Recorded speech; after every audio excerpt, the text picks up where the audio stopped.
1장 18절, 좀 이어서 22절부터 25절 이렇게 말씀 보시도록 하겠습니다. 고린도전서 1장 18절입니다. 우리 말씀 찾으셔서 같이 합독하도록 하겠습니다. 십자가의 도가 멸망하는 자들에게는 미련한 것이요 구원을 받는 우리에게는 하나님의 능력이라. 22절, 유대인은 표적을 구하고 헬라인은 지혜를 찾으나 우리는 십자가에 못 박힌 그리스도를 전하니 유대인에게는 거리끼는 것이요 이방인에게는 미련한 것이로되 오직 부르심을 받은 자들에게는 유대인이나 헬라인이나 그리스도는 하나님의 능력이요 하나님의 지혜니라.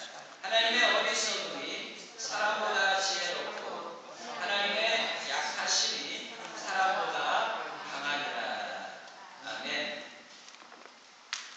오늘은 이제 반복적으로 말씀을 드립니다만 무슨 주일이라고요?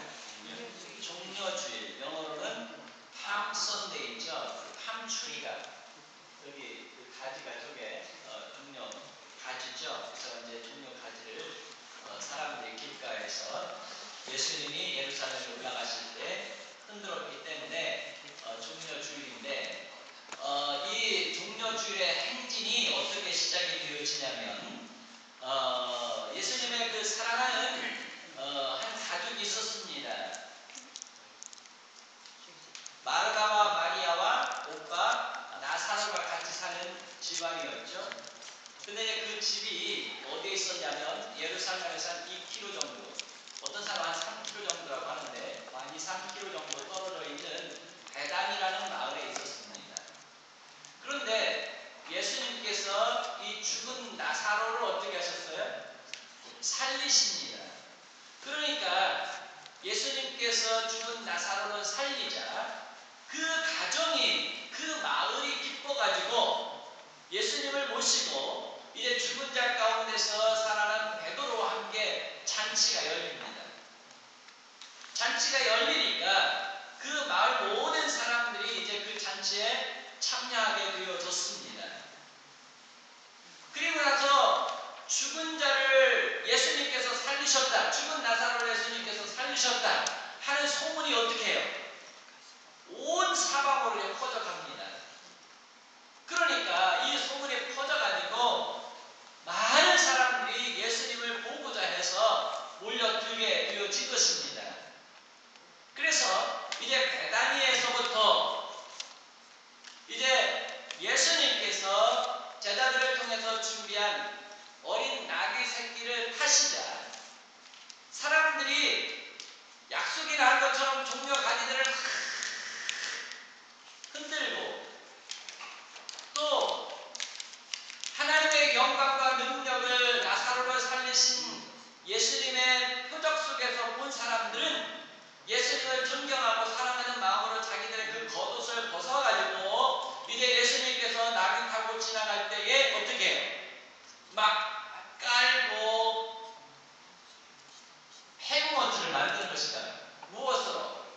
그들의 옷과 그들의 하여튼 가장 좋은 것들을 깔아가지고 예수님이 곱게 나귀를 타고 예루살렘에 올라가시고, 그러면서 사람들이 막 종려 가지를 들고 뭐라고 외쳤어요?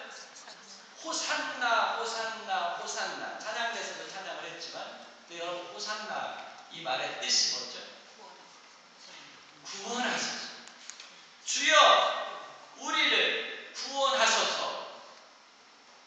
우리 한번 외쳐봅시다. 주여, 주여 우리를 구원하소서. 우리를 구원하소서. 주여, 주여 나를 구원하소서. 나를 구원하소서. 주여 우리 가정을 구원하소서. 그러니까 사람들이 호산나 호산나 호산나, 주님께서 어린 나귀 새끼를 타고 예루살렘에 올라가시는 그 한 2km 정도의 여정에 사람들이 마치 우리 이제 학교 다닐 때 대통령이 어디 뭐 순방을 간다거나 뭐 외국 대통령이 오면 어때? 우리 뭐 해보셨죠? 요즘은 안 합니다. 옛날에는 좀 많이 했는데 우리도 그 막 태극기 갖고 가서 길거리 서가지고 막 이렇게 흔들면서 환영하잖아요. 그런 것을 여러분들이 상상을 하면 되겠습니다. 그런데 사람들은 이제 예수님께서 어린 나귀를 타고 예루살렘에 올라가시게 되면 우리나라는 노마로부터 해방이 되어질 것이고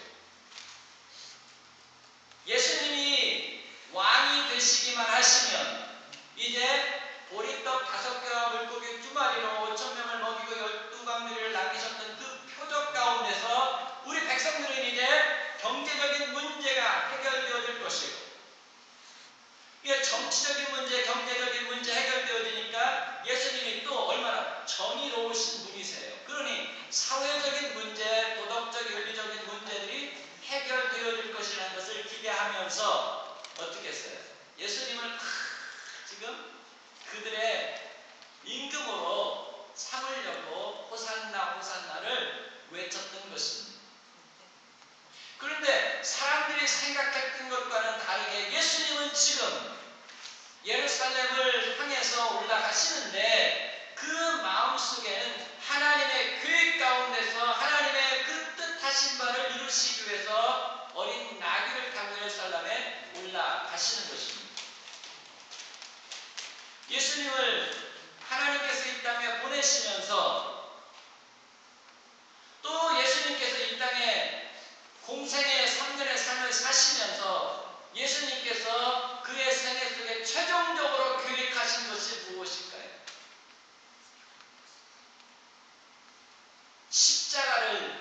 십자가를 지시려고 하는 것입니다. 우리가 지금 바라보고 있는 저 십자가를 예수님께서 지시려고 하시는 것입니다. 그래서 이제 예수님께서 예루살렘에 올라가시게 되면 예수님은 십자가를 지시게 되어질 것입니다. 그런데 이 십자가는 우리의 모든 죄를 해결하시기 위한 우리의 모든 죄를 담당하시고 우리의 모든 죄를 대속하시기 위한 십자가라는 것입니다. 이 죄악의 문제가 해결되어짐으로 우리의 영이 살림을 받게 되어지고 이 죄악의 문제가 해결되어짐으로 말미암아 우리 인생의 문제들이 풀려지기를 시작을 하고 이 죄의 문제가 해결되어짐으로 말미암아 우리 안에 새 생명의 역사가 일어나게 되어진 이 십자가를 예수님께서 지금 지시기 위해서 예루살렘에 올라가시는 것입니다. 그래서 오늘은 예수님께서 예루살렘에 올라가셔서 십자가를 지시고자 하시는데 이 십자가가 우리에게는 무엇입니까? 이 십자가가 하나님에게는 무엇입니까? 이 십자가 속에 무엇이 담겨져 있는가? 이 십자가의 도에 대해서 이 십자가의 메시지에 대해서 십자가가 가지고 있는 지혜와 능력에 대해서 우리 말씀을 같이 나누면서 하나님께서 주신 은혜를 나누기를 원하는 것입니다. 자, 그래서 이제 우리가 계속적으로 창세기의 말씀을 가지고 말씀을 나누었었는데 오늘은 고린도전서로 왔습니다. 자, 여러분 오늘 말씀의 제목이 십자가의 도입니다. 십자가의 진리. 자, 이 십자가의 도, 십자가 무엇입니까, 여러분? 여러분에게 십자가는 어떤 의미가 있습니까? 여러분과 십자가가 어떤 관계가 있는 것입니까? 십자가의 도라는 이 말의 의미가 무엇일까요?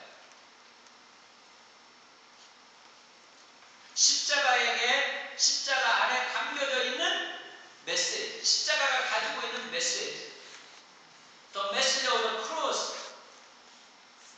예수님께서 이제 이 십자가를 지시려고 하시는데 이 예수님의 십자가가 가지고 있는 그 십자가의 메시지가 무엇입니까? 자, 18절 말씀 우리 같이 한번 말씀을 읽어봅니다. 십자가의 도가, 십자가의 메시지가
멸망에 이르게 되어지면 하나님의 모든 은총이 어떻게 해요? 다 끊어지는 거죠. 그래서 그 멸망 가운데 이르게 되어지면 하나님의 부어주셨던 그 은총이 얼마나 큰 것이고 얼마나 고마운 것이었던가 하는 것을 느끼게 돼요.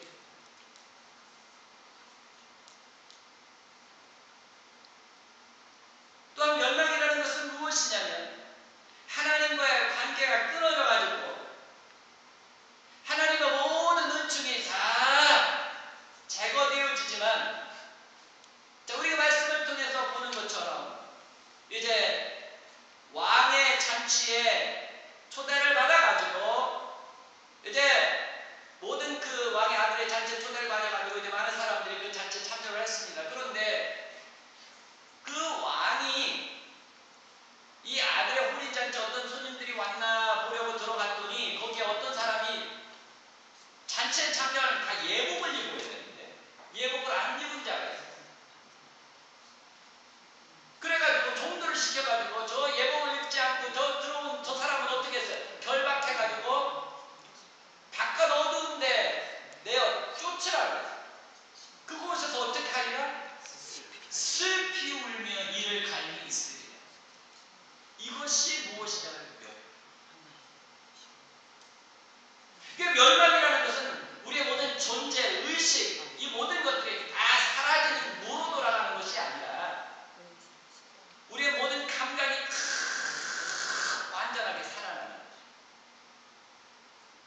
지금은 죄악의 세력에 눌려가지고 우리의 마음이 부패하고 폐역해가지고 우리의 심령이 하나님의 역사하신 하나님의 은총, 하나님의 축복이 무엇인지를 잘 느끼지는 못해요. 그런데 그때 심판 이후에는 멸망에 들어가요.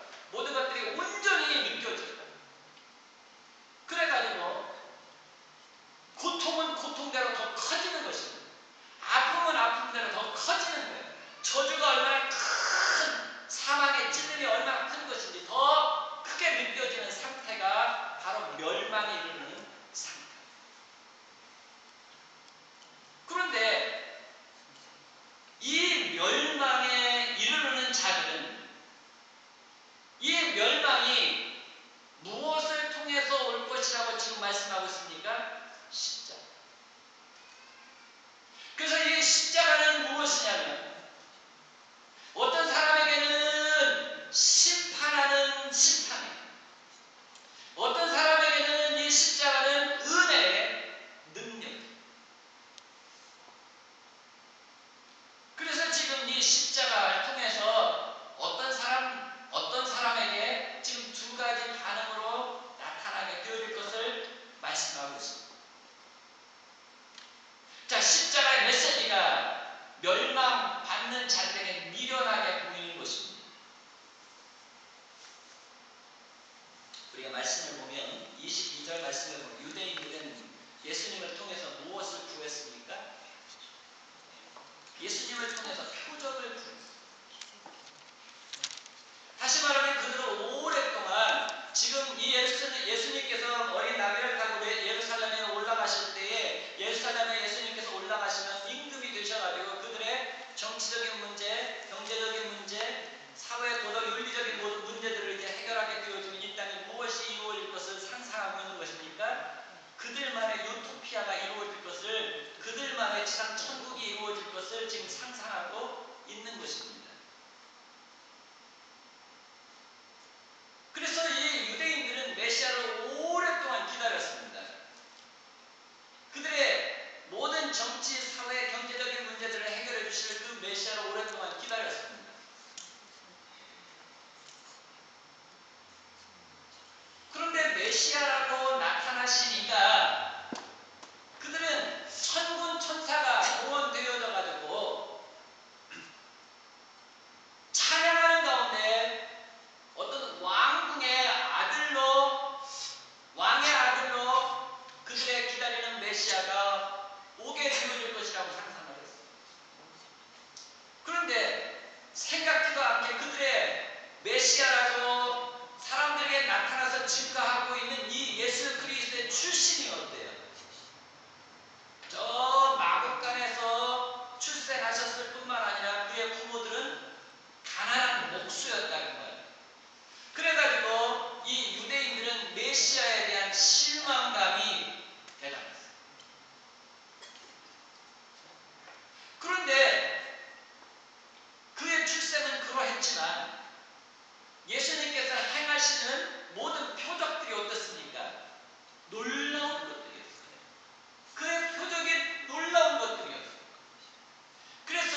실망했고 한편으로는 기대함이 있었습니다. 그런데 예수님께서 진정한 메시아를 기다리고 있는 그들을 향해서 뭐라고 말씀하시냐면, 내가 예루살렘에 올라가게 되어지면 장로들과 대제사장에 의해서 잡힘을 당하고 고난 후에 3일 만에 살아나게 되어지리라.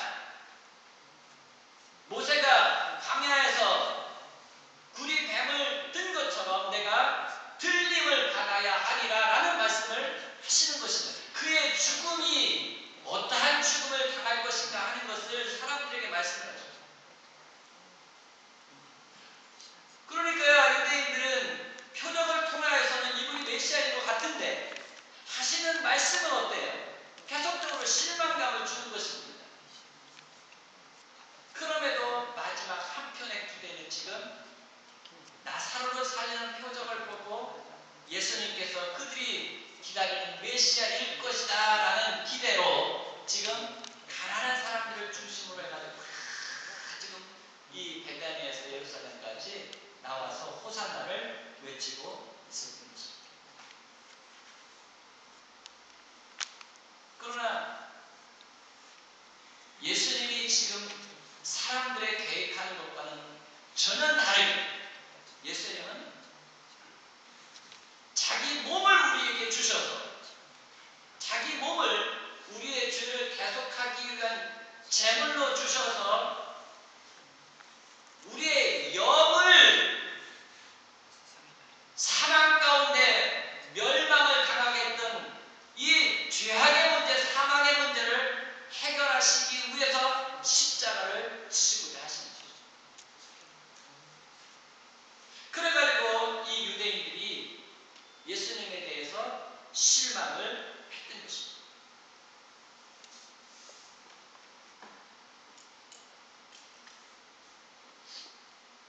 그래서 오늘날까지 유대인들은 그들의 기대에서 벗어나니 예수 그리스도를 어떻게 생각해요? 십자가를 지신 예수 그리스도를 그들의 삶에서 꺼리끼는 것이다 생각을 하고 있습니다. 왜? 십자가에 못 박힌 그 예수 그리스도를 민족적으로 사실은 버렸거든요. 그런데 유대인들 밖에 모든 이방인들은 예수 그리스도를 통해서 구원받은 그 기쁨 속에 삶의 변화가 일어나고 감사 가운데 살아가고 있다는 것입니다.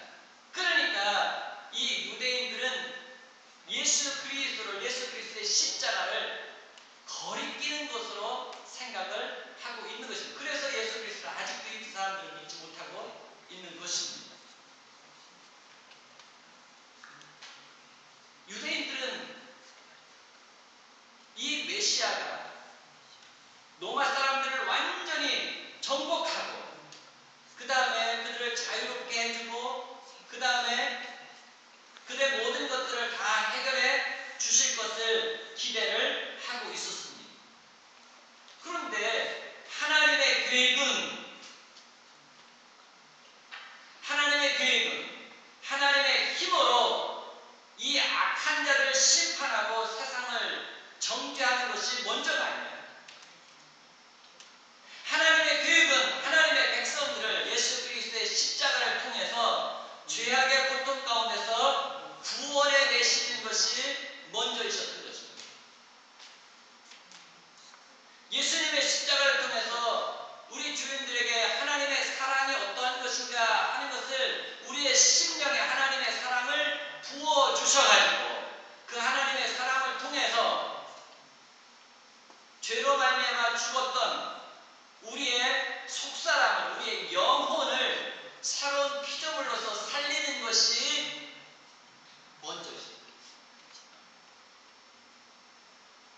그래서 다시는 우리 가운데서 사망이 왕노릇하지 못하도록 하는 것이 하나님의 먼저 계획이었어요. 그래서 예수님은 십자가를 통해서 우리 가운데 역사하는 이 사망을 정복하시고 이 예수님의 십자가의 메시지가 온 세계 모든 사람들에게 퍼져가가지고 예수님의 십자가의 메시지를 통해서 십자가의 도를 통해서 그들의 심령이 구원받는 것이 먼저 있었던 것입니다. 이 사실을 이제 성령에 충만했던 이사야가 이렇게 고백을 합니다. 예수님 그는 실로 우리의 질고를 지고 우리의 슬픔을 당하셨거늘 우리는 생각하기를 그는 징벌을 받아서 하나님께 맞으며 고난을 당한다 하였노. 그러나 그가 찔림은 우리의 허물 때문이요 그가 상함은 우리의 죄악 때문이다. 그가 징계를 받음으로 우리는 평안을 누리고 그가 채찍에 맞음으로 우리는 나음을 받았도다. 우리는 다 양 같아서 그를 행하여 각기 제 길로 갔거늘 여호와께서는 우리 모두의 죄악을 그에게 담당시키셨다 라고 말씀을 했던 것입니다. 하나님은 예수님을 유대인의 메시아로서 유대인들만을 위해서 보내신 것이 아니고 유대인과 이 땅 모든 사람들을 구원하시기 위한 메시아로 보내셨던 것입니다. 유대인이든 이방인이든 어떤 민족의 사람이든지 예수 그리스도를 통해서 예수 그리스도 십자가를 통해서 구원하시려고 하는 것이 예수 그리스도를 이 땅에 보내신 목적이셨던 것입니다. 그리고 이제 예수 그리스도를 통해서 예수 그리스도가 못 박히셨던 그 십자가를 중심으로 이 세상 모든 사람들을 다 불러모으고 하나님은 예수 그리스도를 심판주로 세우실 것입니다. 예수 그리스도를 심판주로 세우실 것입니다. 예수 그리스도가 심판주가 되셔서 재판장이 되셔서 아담으로부터 이 세상에 있는 모든 사람들을 다 심판하실 것입니다. 그때는 예수 그리스도가 저 베들레헴 마곡간에 오셨던 초라한 모습이 아니에요. 천군 천사를 다 대동하고 하늘의 모든 권세를 가지시고 심판주로 우리 모든 사람 앞에 서실 것입니다. 그리고 십자가를 통해서 심판하실 것입니다. 오늘 1장 18절에서 말씀하고 있는 것처럼 이 십자가를 이 세상 살면서 미련한 것이라고 부끄러운 것이라고 거리끼는 것이라고 생각했던 모든 사람들은 멸망으로 정죄하실 것입니다. 그러나 이 십자가를 바라보면서 십자가는 하나님의 지혜요 이 십자가는 하나님의 구원하는 능력이라고 반응했던 사람들은 하나님께서 영생에 이르도록 판단하실 것입니다. 이것이 십자가가 가지고 있는 메시지입니다. 이것이 십자가예요. 이것이 십자가의 능력이에요. 이것이 십자가의 지혜인 것입니다.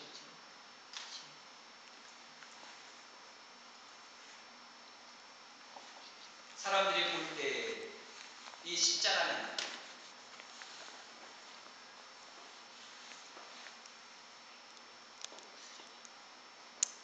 로마 사람들 가운데서 최고의 형벌을 당할 죄수들, 다시 말하면 노예를 길들이는데 도저히 말을 안 듣는 그런 노예나 그 다음에 사형수나 그 다음에 로마에 반역하는 반역 주인이나 이런 사람들을 처형하는 처형대. 그래서 이 십자가가 로마 사람들에게 헬라 사람들에게 부끄러운 거예요. 그리고 예수님께서 그 십자가에 못 박혀 죽으셨기 때문에 유대인들에게 거리끼는 것이었어요. 예수님께서 십자가를 지실 때 참으로 하나님은 힘이 없는 분이시라고 사람들은 생각했어요.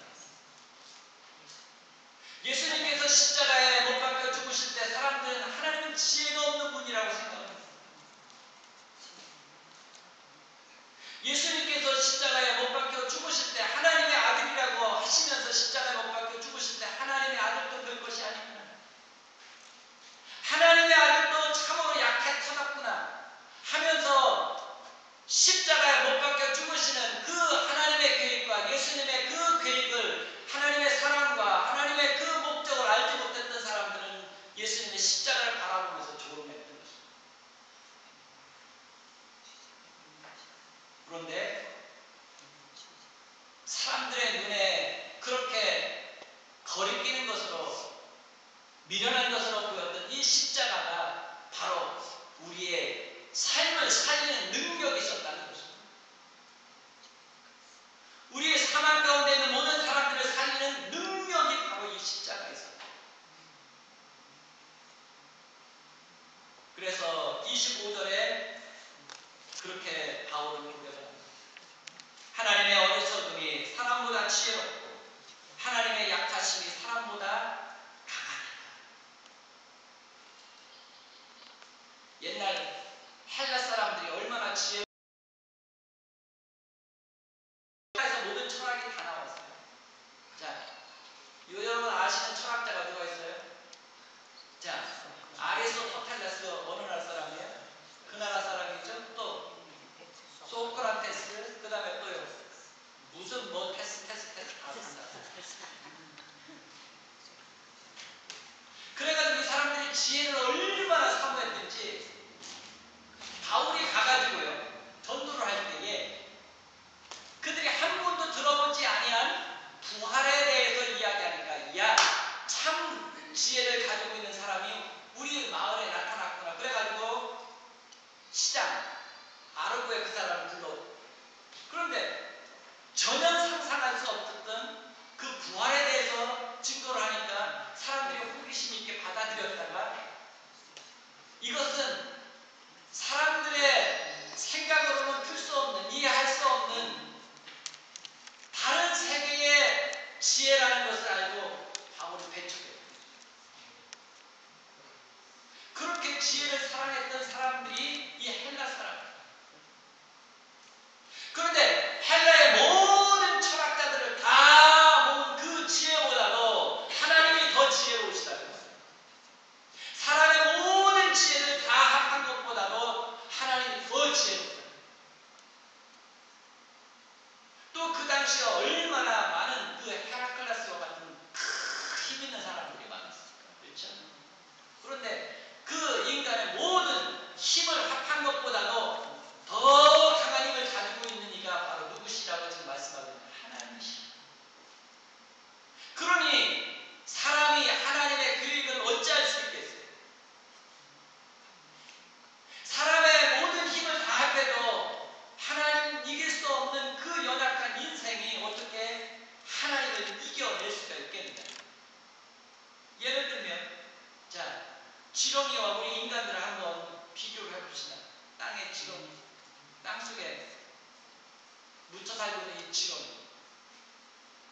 지렁이가 사람, 우리가 생각을 알 수 있을까요? 우리의 사고를 이해할 수 있을까요? 지렁이와 우리 인간은 엄청난 차이가 있어요. 그래서 사람이 생각하는 것을 도저히 지렁이는 생각할 수 없을 거라고 우리는 생각을 합니다. 그렇게 지렁이와 우리 사람은 엄청난 차이가 있어요. 그러면 하나님과 우리 차이는 어떨까요?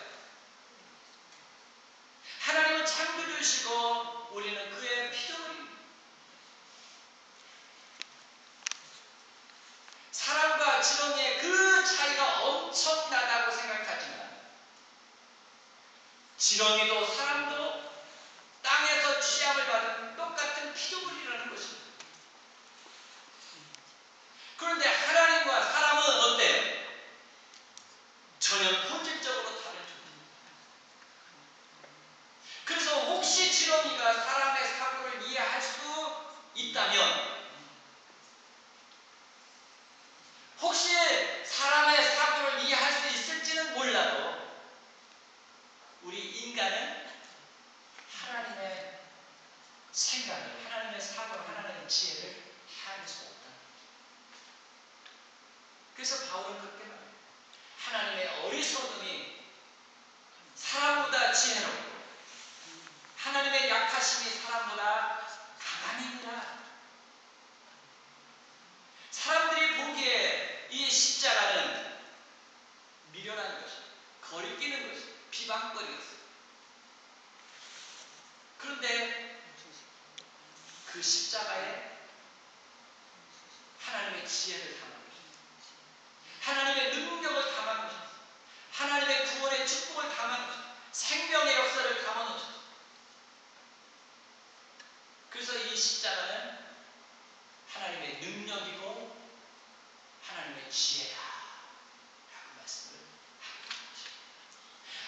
하나님의 지혜가 하나님의 능력이 감추어져 있는 이 십자가의 메시지를 사랑하고 받아들이는 자들에게는 하나님께서 어떻게 하신다고요?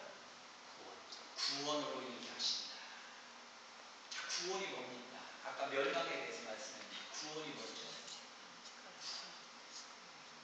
이 십자가를 통해서 우리에게 구원이 주어질 터인데 이 구원이 무엇입니까? 구원. 여러분 하도 칭찬해가지고 제가 자, 구원은 뭐죠? 구원에다가 이런 더하는 거예요. 구원이 뭐냐? 실제적으로 시청각 교육을 통해서 뭐냐면요, 옮겨진 거예요. 어디에서 어디로? 사망에서 생명으로 옮겨진 거예요. 구원이 뭐예요? 어두움에 나가서 하나님의 빛의 아들의 나라로 옮겨지는 거예요. 영광 가운데 들어가게 하는 것이 구원인 줄 믿습니다. 영생으로 나아가게 하는 것이 구원인 줄 믿습니다. 자, 그러면 영생과 더불어서 하나님께서 하나님의 자녀라 이렇게 칭해 주셨는데 주어지는 축복과 권세와 능력은 어떻습니까? 구원과 더불어서 우리에게 주어지는 하나님의 축복이 있는데 그것이 무엇이에요? 하나님의 자녀라는 칭호예요. 근데 이 하나님의 자녀가 가지는 그 칭호와 더불어서 따라오는 뭐가 있어요? 지위, 권세. 그래서 하나님의 자녀들 앞에 모든 천군 천사가 어떻게 해요? 굴복하고 수종든다. 이것이 십자가를 통해서 저와 여러분들에게 주시고자 하시는 구원인 줄 믿으시기 바랍니다. 이것이 이 십자가에 담겨있는 하나님의 사랑의 메시지예요. 그래서 여러분 십자가를 사랑하실 수 있기를 바랍니다. 십자가의 의미를 묵상하실 수 있기를 바랍니다. 십자가를 바라보면서 이 십자가를 통해서 나에게 어떠한 일들이 일어났는가 하는 것을 여러분 묵상하실 수 있기를 바랍니다.